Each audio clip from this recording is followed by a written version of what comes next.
So first thing you want to do when it comes to the barbell bench press is to get yourself in the right position. As soon as the barbell is above your chest, pull your shoulders right back and then begin with the movement.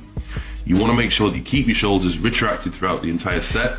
So even if you need to readjust halfway through at the top of each rep, just do it, because if you put your shoulders too far forward, there's going to be too much tension in your shoulders, and then you'll more than likely injure yourself or cause damage somewhere. Remember, the goal of this exercise is to keep the tension on the chest as much as possible. So a little tip for you, what I tend to do is imagine that I'm trying to push my hands together when I'm pulling the weight down and pressing forward. So that intention of pushing my hands together increases tension on my chest. It's worth noting that hand positioning will make a difference, but I would vary it from time to time. The closer your hands are together, the more tricep recruitment that is going to occur. The next exercise, which is on the top of the list, is the incline dumbbell press. I've chosen this one over the incline barbell press simply because I feel as though I get a better contraction on my chest and it allows you to get a greater range of motion. So keys with this, when it comes to doing the incline press, you want to vary the angle at which you're pressing.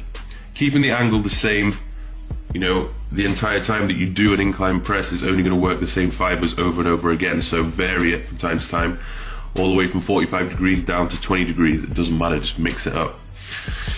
Again, with all chest exercises, you want to keep your shoulders back as much as possible. And I think this exercise is where most people will feel their shoulders creeping forward simply because of the angle of your torso. It's very easy to do. So you just got to keep the weight lighter than you probably would do usually and ensure that the tension is being placed on the chest. If you can't squeeze your chest at the top of the movement and you don't feel any tension there, you're not doing it properly, or you're not doing it as well as you could do. So drop the weight, drop the ego, and maximize the effectiveness of this exercise.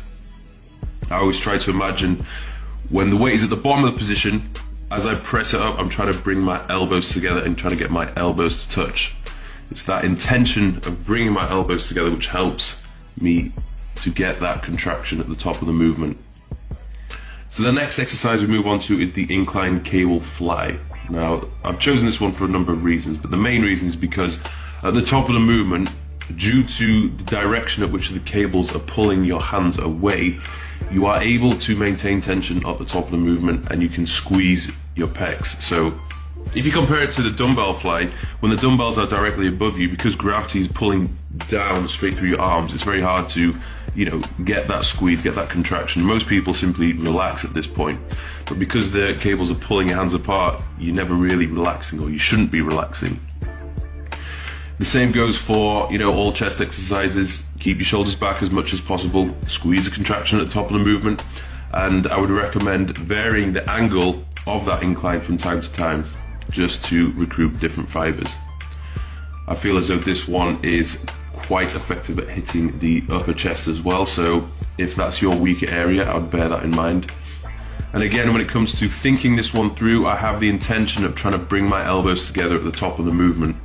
So as I bring the weight down, it's okay for your elbows to bend a little bit to ease with the stress on your shoulders, but as you bring those handles back up to the top, you want to try and straighten your arms and bring those elbows together. The next exercise I have picked is the decline dumbbell press. I've gone for dumbbell simply because you get a greater range of motion.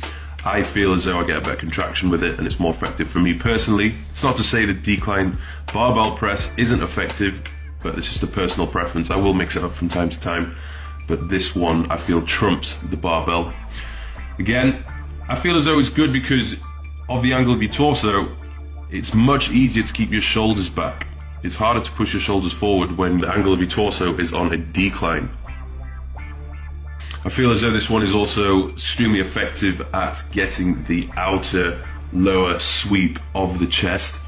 So as you can see from the exercises I've chosen so far, all the pressing movements are covering all angles of the torso. You've got decline all the way from flat all the way to incline. And if you want a full 3D thick chest, you want to be hitting all these different exercises.